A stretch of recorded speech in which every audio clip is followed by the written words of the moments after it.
నమస్తే NCN news కి స్వాగతం. నా పేరు హరిప్రియ. ముందుగా బులెటిన్ లో హెడ్లైన్స్ చూద్దాం. సహజ సిద్ధ ప్రకృతి రమణీయత గల ప్రాంతం పిచ్చుకలంక, మంత్రి కందుల దుర్గేష్. ప్రకృతి రమణీయత గల ప్రాంతంగా విరాజిల్లుతున్న పిచ్చుకలంకలో పర్యాటక రంగ అభివృద్ధిలో భాగంగా ఒబెరాయ్ ప్రతినిధులు క్షేత్రస్థాయిలో పర్యటించి పర్యాటక రంగ అంశాలపై సమీక్షించడం అభినందనీయమని రాష్ట్ర పర్యాటక, సాంస్కృతిక మరియు సినిమాటోగ్రఫీ శాఖ మంత్రి కందుల దుర్గేష్ అన్నారు. సోమవారం ఆత్రేయపురం మండలం పిచ్చుకలంక గ్రామంలో పర్యాటక రంగ అభివృద్ధిపై ఒబెరాయ్ ప్రతినిధులతో క్షేత్రస్థాయిలో పర్యటించి పర్యాటక రంగ అంశాలపై మంత్రి కందుల దుర్గేష్ సమీక్షించారు. ఈ సందర్భంగా మంత్రి కందుల దుర్గేష్ మాట్లాడుతూ పర్యాటక రంగ అభివృద్ధిలో భాగంగా ఒబెరాయ్ హోటల్స్ ప్రతినిధులు పిచ్చుకలంక గ్రామాన్ని క్షేత్రస్థాయిలో పరిశీలనకు రావడం జరిగిందన్నారు. గత కొన్ని రోజుల క్రితం విజయవాడలో రాష్ట్ర ముఖ్యమంత్రి నారా చంద్రబాబు నాయుడుతోనూ, పర్యాటక శాఖ మంత్రిగా నాతోనూ పిచ్చుకలంక పర్యాటక అభివృద్ధిపై చర్చించడం జరిగిందని అన్నారు. ఆ సందర్భంగా ఒబెరాయ్ హోటల్స్ ప్రతినిధులు ఇప్పటికే గండికోట, తిరుపతి, విశాఖపట్నం ప్రాంతాల్లో విల్లా స్థాయిలో రిసార్ట్స్ నిర్మించి పర్యాటక రంగ అభివృద్ధిలో భాగస్వాములమవుతామని వారు పేర్కొన్నట్లు తెలిపారు. ఆ సందర్భంలో రాజమండ్రి వద్ద పిచ్చుకలంక గ్రామంలో పర్యాటకులను ఆకర్షించే విధంగా ప్రకృతి సంపద ఉందని, ఈ ప్రాంతాన్ని కూడా పరిగణనలోకి తీసుకోవాలని వారికి చెప్పడం జరిగిందన్నారు. ఆ మేరకు ఒబెరాయ్ హోటల్స్ ప్రతినిధి బృందం నేడు పిచ్చుకలంక గ్రామాన్ని సందర్శించడం జరిగిందని పేర్కొన్నారు. ఈ సందర్భంగా ఒబెరాయ్ హోటల్స్ ప్రతినిధి బృందానికి ధన్యవాదాలు తెలియజేస్తున్నానన్నారు. ఈ కార్యక్రమంలో డాక్టర్ బిఆర్ అంబేద్కర్ కోనసీమ జిల్లా collector R Mahesh Kumar, Kothapeta MLA Bandaru Satyanandam, Rajahmundry rural MLA Gorantla Butchaiah Chowdary, Oberoi hotels ప్రతినిధులు ఆర్ శంకర్, నవీన్ గోస్వామి, మాలూన్ తానేష్ పాల్గొన్నారు.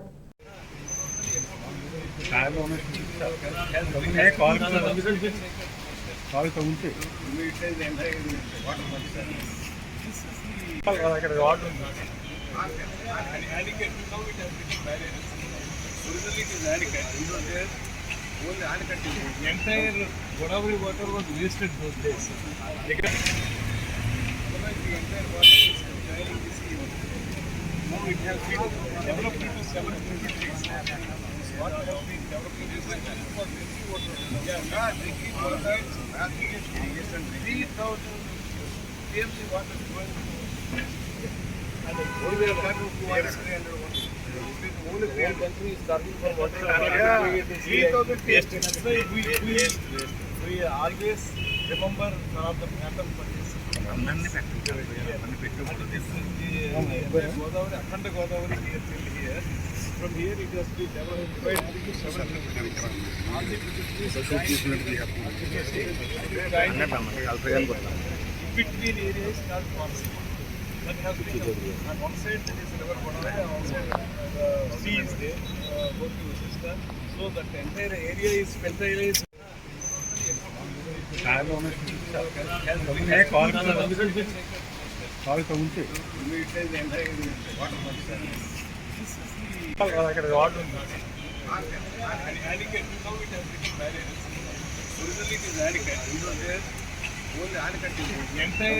Godavari water was wasted those days.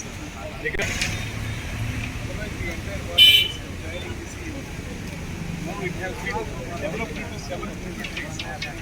Water has been developed into for drinking water. Yeah, drinking water, irrigation, 3,000 TMC water is going to. And the whole water is 300 water. The whole country is starting from water. Yeah, 3,000 taste. That's why we always remember one of the pattern for this. Godavari, Akhanda Godavari is still here. From here it has been divided into 7 tributaries. All the tributaries between areas called forest. That has been on one side that is river Godavari, on one side sea is there, both the system. So that entire area is fertilized. Better than Kerala, sir. Water is better than Kerala. Controlled floods. Right. Already much developed. The famous Janatha Swami temple is there. Historic temple here. Island. Yeah. No, not island. Near the airport. Near the airport there is a 3 minutes of small temple. Korkonda. Hilltop.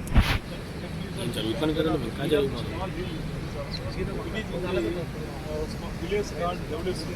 There is historic oldest There are 4 main temples. Annavaram, Dakshinamurti temple, Ramgangapuram, garden.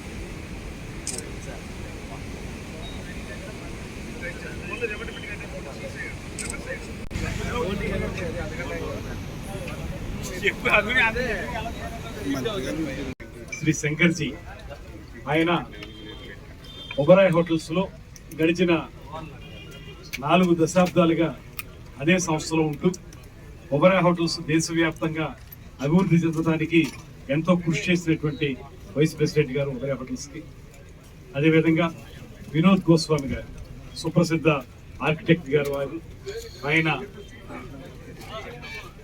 Oberoi వారు నిర్మించేటువంటి hotels అన్నింటినీ కూడా ఏ రకంగా చేయొచ్చు అనేటువంటి ఆలోచనతో ఎంతో సేవలు అందిస్తున్న వ్యక్తి.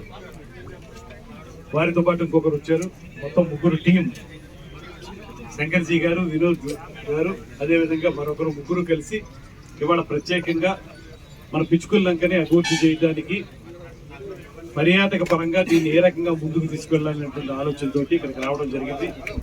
దీనికి ముందుగా గతంలో కొన్ని రోజుల క్రితం, ఒక 15-20 రోజుల క్రితం మన విజయవాడలో ముఖ్యమంత్రి గారితోనూ, ఆ తర్వాత పర్యాటక శాఖ మంత్రిగా నాతోనూ వారు చర్చలు జరిపినప్పుడు జరిగినటువంటి అంశాలు ఏమిటంటే, ఒకటి, ఇప్పటికే వారు ఆంధ్రప్రదేశ్ రాష్ట్రంలో గండికోట ప్రాంతంలో, అదేవిధంగా తిరుపతిలో, విశాఖపట్నంలో 3 చోట్ల కూడా విల్లాస్ స్థాయిలో రిసార్ట్స్ నిర్మించి అక్కడ టూరిజం డెవలప్మెంట్కి మా వంతు సహకారం మేము అందిస్తామనేటువంటి మాటని వారు చెప్పడం జరిగింది. అప్పుడు మేము కూడా కోరాం, మనం టూరిజం డిపార్ట్మెంట్ నుంచి రాజమండ్రిలో ఉన్నటువంటి ఈ పిచ్చుకల్లంక ప్రాంతంలో చాలా అద్భుతమైనటువంటి ఈ ప్రకృతి సంపద ఉంది. అదేవిధంగా పర్యాటకులను ఆకర్షించేటువంటి అనేక అంశాలు ఈ చుట్టూ ఉన్నాయి కనుక దీన్ని మీరు పరిగణలో తీసుకోవాలనేటువంటి మాట వారికి చెప్పాం. అదేవిధంగా మదనపల్లి హార్స్లీ హిల్స్లో కూడా కార్యక్రమాలు చేయాలని టూరిజం తరఫున కూడా వారిని కోరడం జరిగింది. దీని మీద ఇంతకుముందే చాలా డీటెయిల్ డిస్కషన్ విజయవాడలో జరిగింది. ఇప్పుడు వారు ప్రత్యక్షంగా మీరు సైట్ చూసి ఆ సైట్ని పరిశీలించి ఏ రకంగా ఉపయోగపడుతుంది అనేటువంటి మాటతోటి ఇక్కడికి వస్తామని చెప్పారు. ఈ రోజు వారు వచ్చారు. అందుకు ముందుగా శంకర్జీకి, వినోద్ గారికి మనందరి తరఫున కూడా ప్రత్యేకమైనటువంటి ధన్యవాదాలు తెలియజేస్తూ, అదేవిధంగా ఇవాళ వారందరికీ కూడా విపులంగా వివరించాం. పెద్దలు బుచ్చే చౌదరి గారు ఈ ప్రాంతం మీద కానీ, ఈ పిచ్చుకల్లంక మీద కానీ సంపూర్ణమైన సాధికారికమైనటువంటి ఆలోచన ఉంది. అదేవిధంగా స్థానిక శాసనసభ్యులు సత్యానంద గారు, కలెక్టర్ గారు అందరం కలిసి వివరించి చెప్పడం జరిగింది. ఇక్కడ ఒక్కసారి మీరు టూరిజం స్పాట్గా దీన్ని ఐడెంటిఫై చేసి ఇక్కడ రిసార్ట్స్ నిర్మించగలిగితే, అవి కూడా పెద్ద స్థాయిలో నిర్మించగలిగితే, ఉభయ గోదావరి జిల్లాల్లో కూడా అనేక పర్యాటక ప్రాంతాలు, ఒక పక్కన మనకి పవిత్రమైనటువంటి దేవాలయాలు ఉన్నటువంటి ప్రాంతాలు, ద్రాక్షారామం కానీ, పిఠాపురం కానివ్వండి, భీమేశ్వర స్వామి ఆలయం మన సామర్లకోట కానివ్వండి, ఇవి ఉన్నాయి. ఒక పక్కన అన్నవరం ఉంది. అదేవిధంగా ఇక్కడ లక్ష్మీ జనార్దన స్వామి టెంపుల్ ఏమో దేవళేశ్వరంలో ఉంది. అంతర్వేదిలోనేమో లక్ష్మీ నరసింహస్వామి టెంపుల్ ఉంది. అదేవిధంగా కోరుకొండలో లక్ష్మీ నరసింహస్వామి టెంపుల్ ఉంది. ఆలయాలు చాలా ఎక్కువ మంది భక్తులు వచ్చేటువంటి ఆలయాలు ఉన్నాయి ఒక పక్కన. దాంతోపాటు అటు పక్క వెళితే మారేడుమిల్లి ప్రాంతం అంతా కూడా అద్భుతమైనటువంటి ఎకో టూరిజంకు ఉపయోగపడే విధంగా, పర్యావరణ హితమైనటువంటి టూరిజానికి ఉపయోగపడేటువంటి ప్రాంతాలు ఉన్నాయి. అదేవిధంగా ఇక్కడ గోదావరి, అద్భుతమైనటువంటి గోదావరి తీరం ఉంది. కోనసీమలోకి వచ్చేటప్పటికి కేరళని మించినటువంటి అందాలు ఉన్నటువంటి కేరళ కోనసీమ ఉంది. ఇలా చూసుకుంటే సంపూర్ణమైనటువంటి ఒక సర్క్యూట్గా, అంటే ఏవైతే మనం కేవలం ఓన్లీ టెంపుల్ టూరిజంకే పరిమితం అవుతున్నటువంటి సందర్భంలో దాని వరకు మాత్రమే కాకుండా వివిధ రకాలైనటువంటి టూరిస్ట్ స్పాట్లు తయారయ్యేదానికి అవకాశం ఉండి, ఒక సర్క్యూట్గా దీన్ని తయారు చేయడానికి, ఒక రోజుకి దేవుడు దర్శనానికి ఇక్కడికి వచ్చినటువంటి ఎవరైనా పిలిగ్రిమ్ ఉంటే వాళ్ళు ఒక రోజుతో ఆగకుండా ఒక 2 రోజులు 3 రోజులు ఇక్కడ స్టే చేసి మొత్తం ఉభయ గోదావరి జిల్లాల్లో ఉన్నటువంటి పర్యాటక ప్రాంతాలన్నింటినీ, కోరింగా వైల్డ్ లైఫ్ శాంక్చురీ కానివ్వండి, అటుపక్క హోప్ ఐలాండ్ కానివ్వండి, కాకినాడ బీచ్ కానివ్వండి, ఇవన్నీ చూసి వెళ్ళి ఇక్కడ పర్యాటక రంగాన్ని వృద్ధి చేయటం, మరో పక్కన వారికి కూడా ఆహ్లాదకరమైనటువంటి ఒక పర్యటన చేసామనేటువంటి అనుభూతి కలగటం, ఇటువంటి ప్రత్యేకమైనటువంటి అంశాలతో కూడినటువంటి అన్ని రకాల విషయాల్ని వారికి తెలియజెప్పాం. ఇక్కడ మీరు రిసార్ట్స్ తయారు చేస్తే ఏ రకంగా ఇది పర్యాటకులను ఆకర్షిస్తుంది, దీనివల్ల మీకు లాభం ఉంటుంది, అదేవిధంగా పర్యాటక రంగానికి ఉపయోగం ఉంటుంది అనేటువంటి మాట స్పష్టంగా చెప్పడం జరిగింది. ఇరిగేషన్ డిపార్ట్మెంట్ వారు కానీ, అదేవిధంగా మన టూరిజం డిపార్ట్మెంట్ వారు కానీ స్పష్టంగా ఇక్కడ ఉన్నటువంటి ప్రదేశాల గురించి, ఈ గోదావరి గురించి, ఇక్కడ ఈ పిచ్చుకల లంకని ఏ రకంగా వృద్ధి చేయించనేటువంటి విషయం గురించి వారు కూడా స్పష్టంగా చెప్పడం జరిగింది.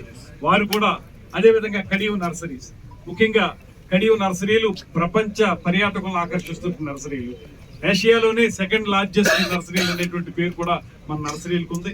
అవి చూడొచ్చు. అందులో ఉన్నటువంటి కెనాల్ ద్వారా బోట్ షేర్ చేయటం అనేటువంటి కార్యక్రమం, ఇలాగా వివిధ రకాలుగా దీన్ని పర్యాటక రంగంలో అభివృద్ధి చేయడానికి అవసరమైన కార్యక్రమాలు ఉన్నటువంటి ఈ ప్రాంతాన్ని మీరు ఎంపిక చేసుకోండి అనేటువంటి మాట చెప్పాం. వారు కూడా నాకు తెలిసినంత వరకు శంకర్జీ గారి యొక్క ఆలోచన ఖచ్చితంగా ఇక్కడ మనం ఒబరాయిని తీసుకొద్దాం అనేటువంటి ఆలోచనలను ఉన్నట్టుగా కనపడింది. దీనికి తప్పనిసరిగా వారిని కూడా మేము కోరుతున్నాం, రమ్మని. వస్తే ఇది అద్భుతమైనటువంటి పర్యాటక ప్రదేశంగా రూపొందించడానికి అనువుగా ఉన్నటువంటి ప్రదేశాల్లో ముఖ్యమైన ప్రదేశం అవుతుంది. ఉభయ గోదావరి జిల్లాల యొక్క ఆ నెక్స్ట్ లెవెల్కి వెళ్ళేదానికి అవకాశం ఉంది. ఇక్కడ ఉన్నటువంటి పర్యాటక రంగం ఏదైతే ఉందో అది నెక్స్ట్ లెవెల్కి వెళ్ళేటువంటి అవకాశాన్ని కూడా చూడమని చెప్పి మేము కోరుతా ఉన్నాం. దానికి వారు కూడా సమ్మతించారు. రాబోయే రోజుల్లో ఖచ్చితంగా టూరిజం డిపార్ట్మెంట్ ద్వారా వారికి సంపూర్ణమైనటువంటి సహకారం ఇవ్వడానికి ప్రభుత్వం, ముఖ్యమంత్రి గారు కానీ, ఉప ముఖ్యమంత్రి గారు కానీ, టూరిజం మంత్రిగా నేను కానీ పూర్తి స్థాయిలో వారికి సహకరిస్తామనేటువంటి మాట కూడా వారికి చెప్పడం జరిగింది. రాబోయే రోజుల్లో మేము నమ్ముతున్నాం ఇక్కడ 100% కూడా ఒబరాయ్ వారు వస్తారు, వాళ్ళ జెండా ఎగరేస్తారు. తద్వారా పర్యాటక రంగం యొక్క జెండాను కూడా మనందరం కూడా ఎగరేద్దామనేటువంటి మాటని ఈ సందర్భంగా తెలియజేస్తాం.